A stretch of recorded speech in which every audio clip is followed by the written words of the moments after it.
All right, everybody. Welcome to a brand new episode of Tacos en Europa. I am Jorge. My name is Edgar.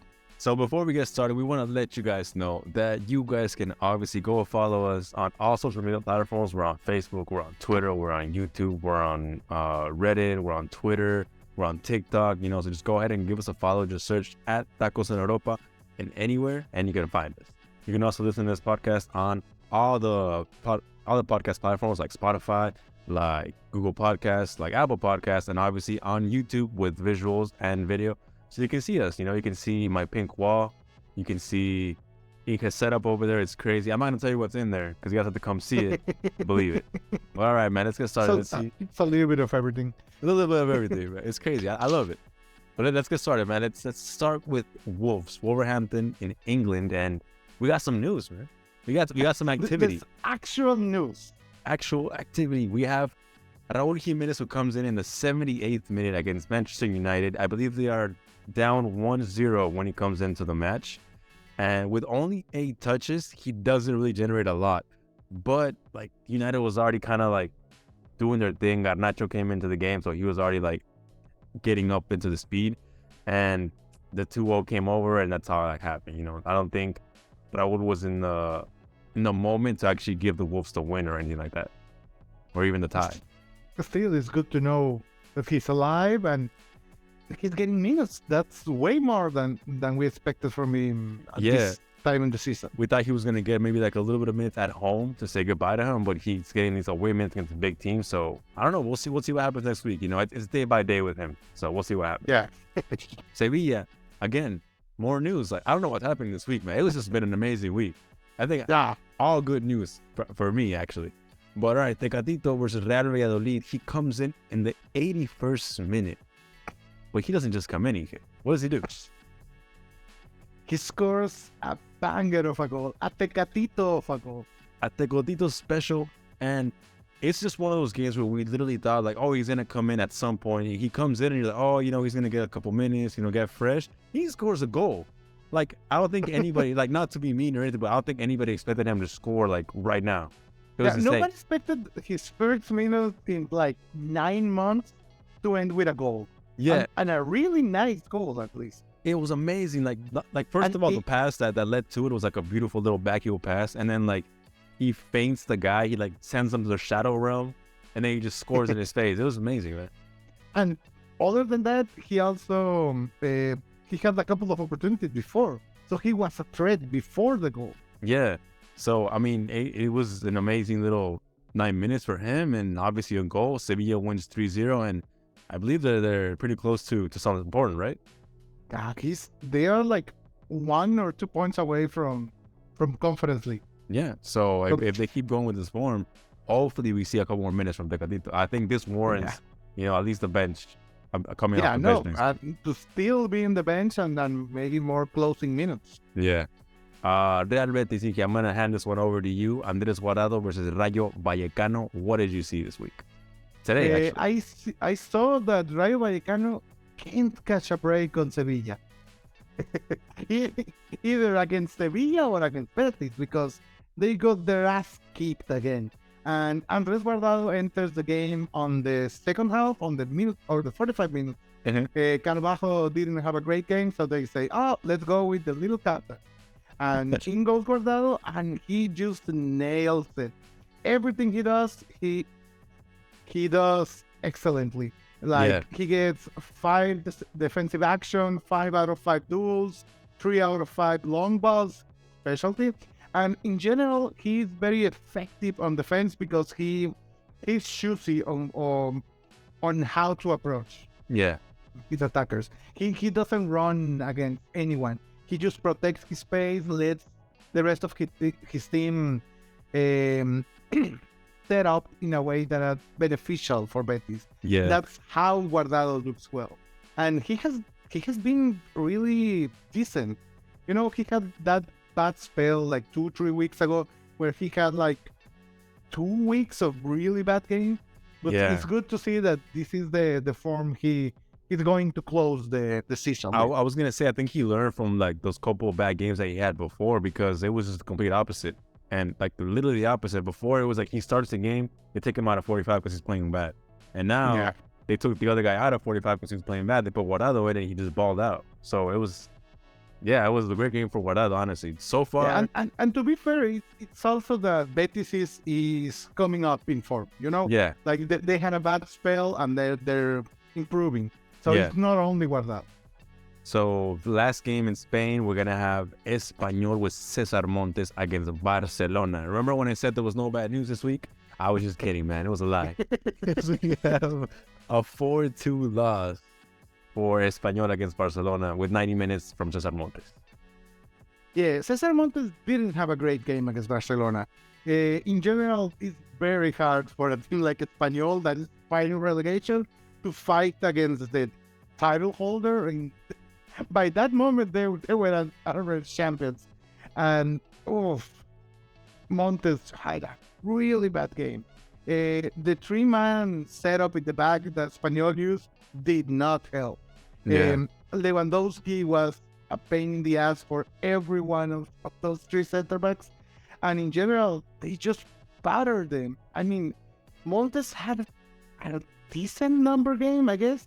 4 out of 6 duels, 7 defensive action, 2 out of 4 long balls. But you can tell if you are playing against a team that's going to have 75% of the ball, and you're only having 7 defensive actions, you're not in the game. Yeah. You have to know you're not defending. And to be fair, Barcelona always attacks on the right, and Cesar Montes, it's on their left. Yeah. So he was not really into that part of the game. But still. he was, because like the center backs were like very, like, not confused, but just all over the place, to the point where like they didn't know who to mark. So there was times where Montes was on that side marking like the dangers. So it was just a big mess, man. It was just more of that Espanyol defense that we've been seeing suffering this past season. Yeah, I don't know if it's also part of the manager problem. You know, it's supposedly a very inexperienced manager. Maybe come from there. Yeah. But still, I mean, Montes struggled the same as everyone else. I don't know if it's maybe that he isn't really right to be a right center back in a three-man setup. Maybe he works better on the center. Maybe, I don't know. Yeah, Let's see. That's where I would put him if we had him. Well, no, I would put Edson in the middle, but we'll see. And then we have the League 2, the Liga 2, I mean, where Real Oviedo and Sporting actually go against each other. But we don't see any minutes from either of our young guys, you know. But it's still, it ends up on a tie. So yeah, it ends up in a tie. So it is really not that much to talk about here. Let's move over to Italy, okay, like we always do after Spain. El Chucky Lozano versus Monza does not show up, obviously, because he is injured, and he's actually, I think he's going to miss the Gold Cup, to be honest with you, at this point. Hopefully not, but I think for so. sure he's missing the Final Four. Yeah, that's 100%. That is 100%. We're going to play without him. But, hey, if the Gatito's back, man, like, if he's in form, it's looking good. It's looking good. Yeah. Johan Vázquez versus Juventus. I'm going to hand that off to you once again. 0-2 defeat, 90 minutes for Johan Vázquez. I know you like to just drop on my lap these really bad games. All the bad ones? Backs. No, you can't do it. I can do it. Oh, it's okay. Johan has, I can say a good game because they lost 0-2 against Juventus, but he looks like stronger. I don't know how to say it. Like, he makes few mistakes. In general, saming, like in the same format as Montes, he plays in the left against a team that's building everything on the right. Yeah. You know, he's playing as a left center back where Chiesa on Juventus left. I mean, we're turning around here. But they're playing all their game on that wing. So Jopan is constantly just protecting Blažević, keeping his eyes on Cuadrado. So he's out in a lot of the game, but still he ends up with really good numbers, with 10 defensive actions, 2 out of 4 duels, 93% of passes. Yeah, that's amazing for Jopan. Yeah, it was a super good game by him. Obviously, some mistakes, like you lose 2-0, you can't really, pat your back too much. But I mean, I was just really hoping of them to steal some points from this Juventus side, and it was looking like it was going to happen until like later in the match, when that first goal came in. But I mean, I have not much more to add to that. I think Johan Masca is looking amazing. I think he's progressing so much during the season. But let's head over to Salernitana with Memo Ochoa, who plays Atalanta, another big team from Italy, another big game from Memo Ochoa. They win 1-0 in the last minute, but that doesn't matter. Like Salernitana, we know they're good. They're going to be fine. But what matters is that 0, that clean sheet. He has consecutively been the MVP against big teams in the Salernitana team. Yeah. We've had, I think the only one was Lazio where he didn't play. They set him down for that one when they had that one other manager. And the other one was Juventus. I think he got 3 dropped on him. But other than that, man, he's literally been MVP against Milan, against Napoli, against Atalanta now. Like, there's another one that I'm missing, but it was amazing. He stopped three pretty good shots. One of them was from far away, a long shot from outside the box. The dangerous one. Yeah, that was probably the craziest one. And then, other than that, there was not much. I think the whole team did an amazing job. We cannot blame anything on defense on this match. Amazing game from the defense. Yeah, and it's a very important game because it's the return game from the battering they had like 7-0 or 7-1. Yeah, where Memo just received goal after goal after goal. It was from Atalanta. Yeah, this is the payback. Yeah, and it's not even that bad. Like she considers themselves lucky. It was just a 1-0. But no, I mean it's not only that they won, but Atalanta is fighting for European spaces. This is killing them. This really hurt them. And before we head over to the next match, the next country, actually, I want to say that we praise a lot the offensive side of Salernitana. And then we talk a lot about the defense. They have the good games and the bad games. But this game, the midfield was just everything.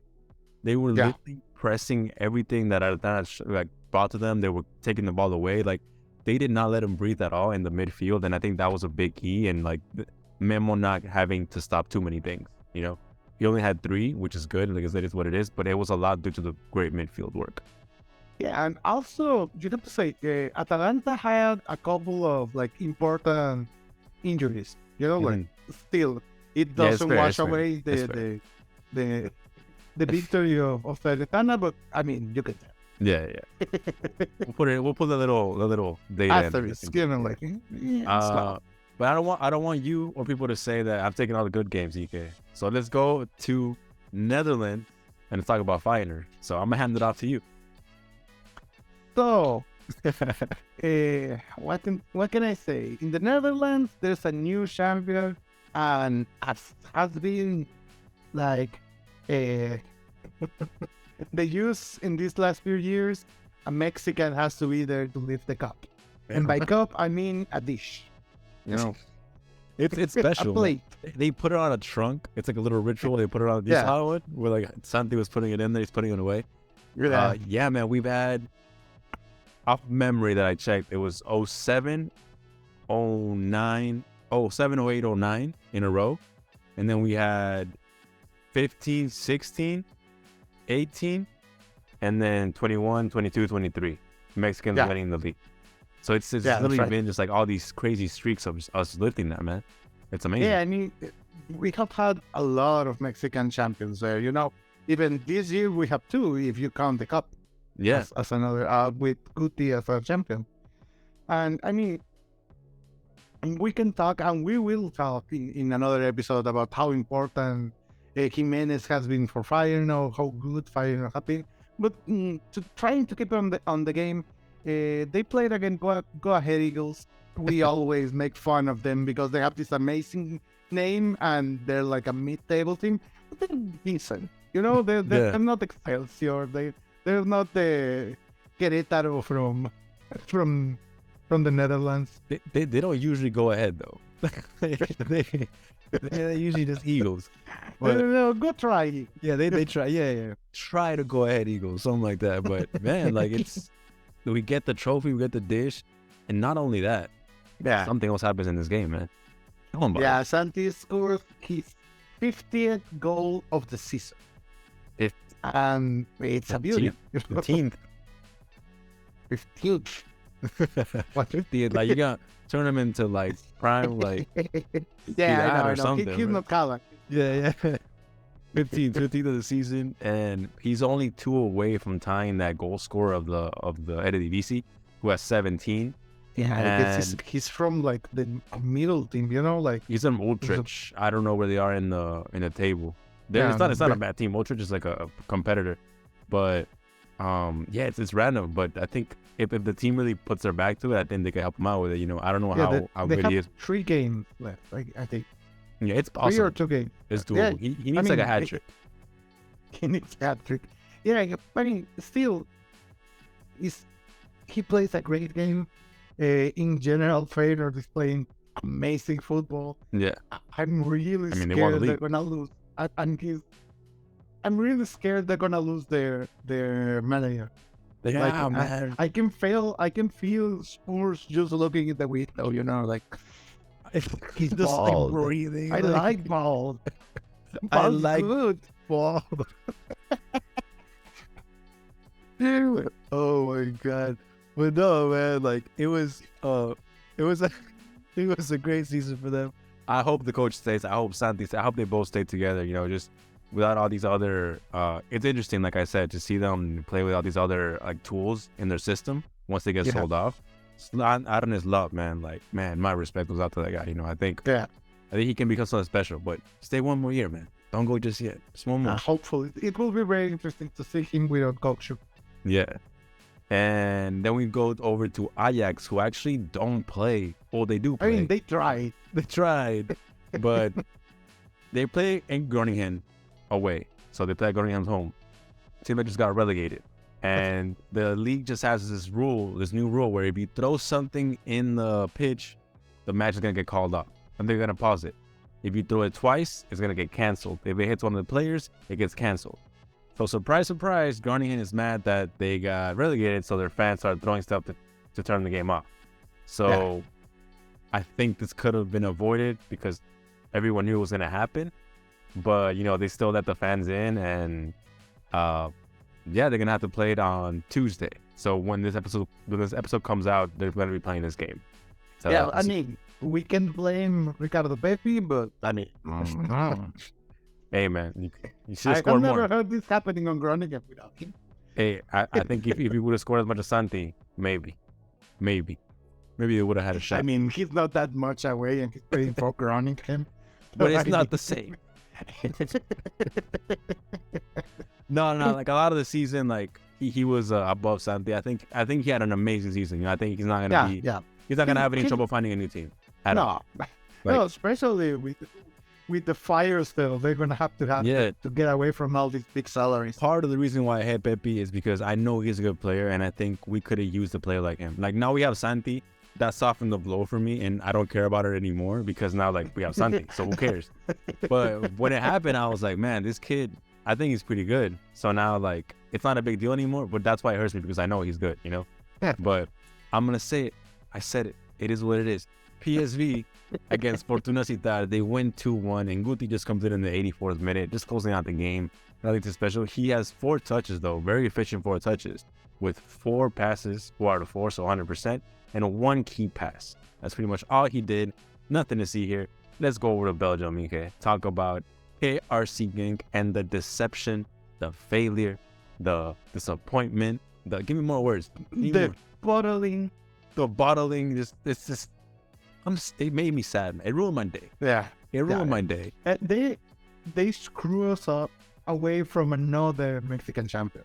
Yeah, and the weird part here is that this time Arteaga didn't fail Genk. Genk failed him. He had a great game, man. He went out there and he got 2 blocks, 1 interception, 2 tackles, 6 out of 10 duels, and most of them that were on the floor, he actually finished them. I can't remember which ones.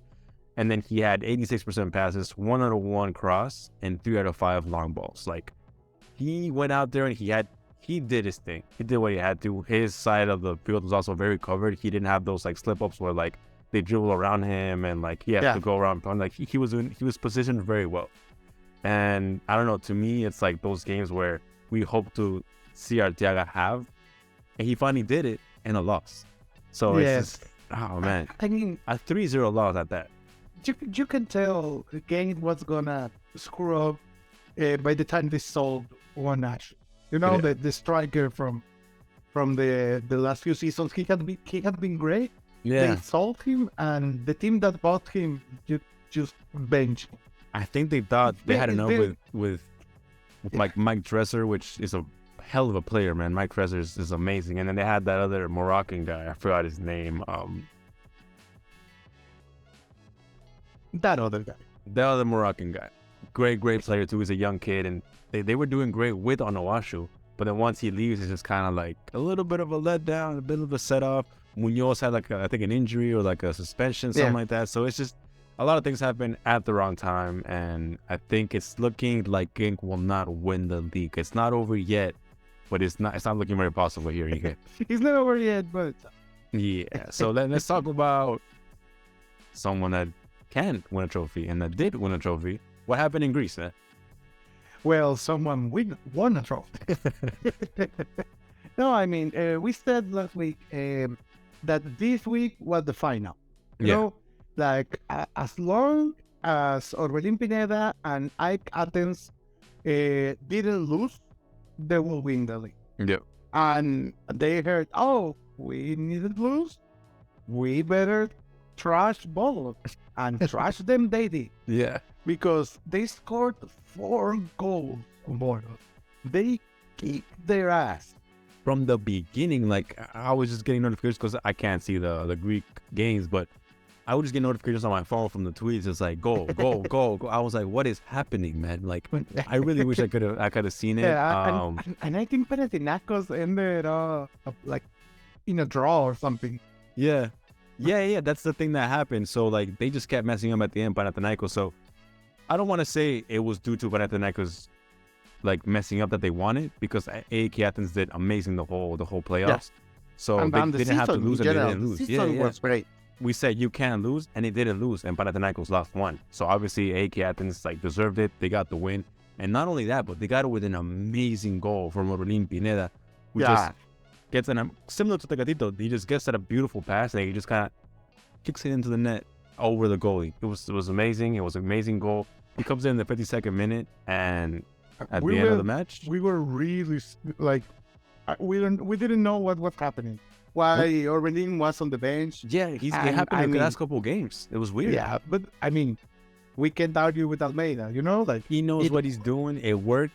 He won, and we were able to see Orbelin with his little Mexican flag wrapped over him at the end of the game, man. So, amazing game, amazing weekend, and to cap it off, that's not the end. We also see some minutes from Santiago Naveda in Poland with Nika. He comes in the 75th, the lost child, the chosen one, 75th minute. Send him to Guillaume, bro. Send him to Guillaume, please. Very efficient once again, man. 100% passes, 4 out of 4, 2 out of 2 long balls, 1 out of 3 duels in the ground, and 2 out of 3 in the air. He's not that tall, man. He keeps winning these air duels somehow. she's playing on Poland, where like the middle, the dude. like height is like Average is like 9 feet. 6 feet or something. It's like insane. I think it's Sweden. Yes, they're close. And then he has 1 clearance and then 1 block shot. So, I mean, what else, man? Like little efficient guy, man. Little efficient guy, and hopefully that little America partnership can work in his favor. We'll talk a little bit more about that in the extras of the episode. But he can player of the week. Excuse me. Of the week. Of the match day. This week we have a lot to choose, but I mean, I have to say, Tecatito. Oh His man! index of goals to minute this week was amazing. You want to talk about efficient? Tecatito. Man, I was gonna go with the cliche, man, but I feel like we gotta go unanimous on this one. Yeah, no, I mean, Tecatito, he's from my land, you know, like Yeah, so I can throw a stone and hit his town. I'm really happy. I'm not even gonna say the other name. Unanimous, Tecatito, player of the week. All right, you But get we both know you were going to say Santiago Naveda. Oh yeah. The first name was correct. So what was your game of the week? Game of the week. Oof, this is a hard one. Maybe Osho, I think. The Salernitana against Atalanta, the payback, the vengeance. I'm looking at the list here. This because like the other ones were like blowouts or disappointment. I think so, man. Like I just really enjoyed watching that midfield, man. Like I just really enjoyed like something you're used to, right? no, not in Salernitana, man. I mean, not in a lot of places, but Salernitana especially, man. Like it was just amazing. Like they were literally just choking like Atalanta in that area, man. So yeah, I'm going. Let's go two unanimous this week, man. Let's do it. Let's go Tecatito and Salernitana. And I mean, you could have the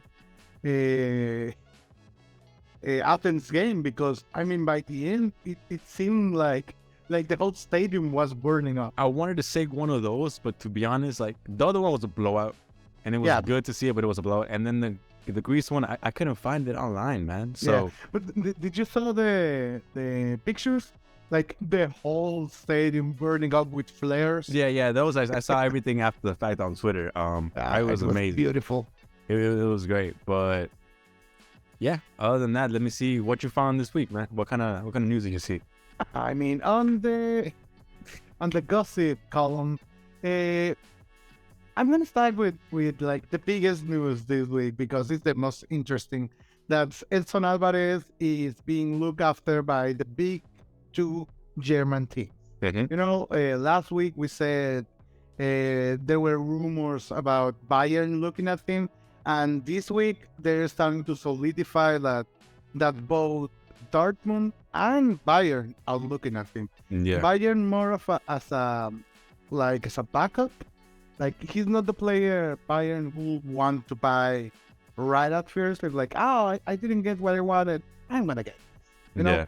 And Dortmund seems like, oh no, that's the kind of player I want. You know, like someone that will push around the other players. Yeah, like, but he's in the short list for both of them, though. Yeah, I mean, both are great for a Mexican player.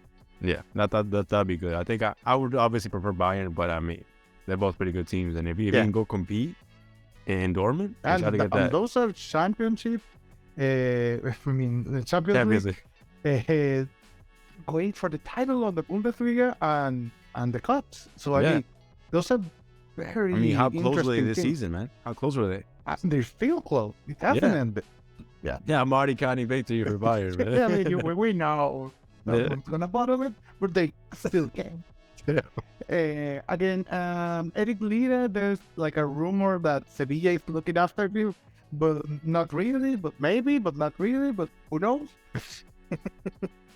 And on the other side, there's a double national called Obed Vargas, that's 17-year-old from the MLS that is looking like Wolves is looking around for him, but who knows? So I think he's getting scouted or something. We heard from an MLS source, like we saw it online. Like the Wolves are circling him, and you had something else, right?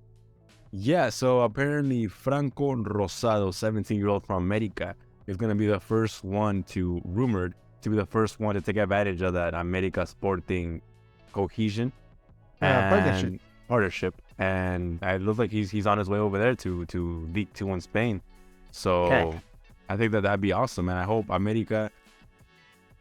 It's surprising to me that they move something so quickly, if they do move it, because we hear a lot about these partnerships and nothing ever happens. But I mean, the fact that Santos and Sporting are friends. I think Chivas has like who's Chivas with? Oh, Chivas is PSV. Yeah, and it's just like it's the stripes. Yeah, that's what it is.